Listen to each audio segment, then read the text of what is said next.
নমস্কার বন্ধুরা, অনিফার্স world YouTube চ্যানেলে আপনাদেরকে স্বাগত। রাজ্যে ওবিসি সংরক্ষণ নিয়ে অত্যন্ত গুরুত্বপূর্ণ একটি আপডেট পাওয়া গেছে। ব্যাকওয়ার্ড ক্লাস এবং ওয়েলফেয়ার ডিপার্টমেন্ট থেকে দেওয়া হয়েছে নোটিশ। পশ্চিমবঙ্গ সরকার ওবিসি সংরক্ষণ নীতিতে বড় ধরনের একটা সংশোধনের সিদ্ধান্ত নিয়েছে এবং গেজেট নোটিশও সেই অনুযায়ী জারি করে দিয়েছে। দেখতেই পাচ্ছেন এখানে নোটিশটা। এর ফলে ওবিসি এ এবং ওবিসি বি বাতিল করে নতুন করে রিজার্ভেশন লিস্ট প্রকাশ করলো। যেটা আপনারা দেখতে পাচ্ছেন এখানেই কিন্তু সমস্ত ধরনের কথা বলা রয়েছে। যেটা আমি বলে দিই সেটা হচ্ছে যে ওবিসি এ এবং ওবিসি বি বলে আর কিন্তু কিছু থাকছে না।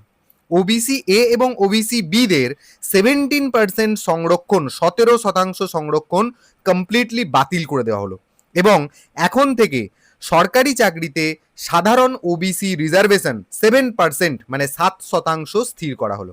কলকাতা হাইকোর্টের অর্ডার অনুযায়ী আমাদের রাজ্যে ওবিসি রিজার্ভেশন 17% সেটা থেকে কমিয়ে 7% মানে 7% করা হলো।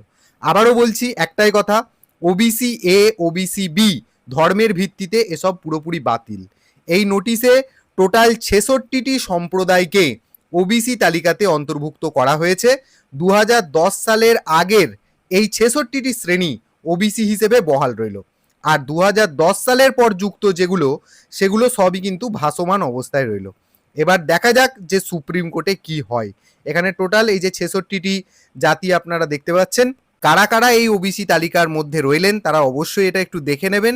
আমি এই পিডিএফ কপির লিঙ্কটা ভিডিওর ডেসক্রিপশন বক্সে দিয়ে দেবো, আপনারা ডাউনলোড করে নিতে পারেন।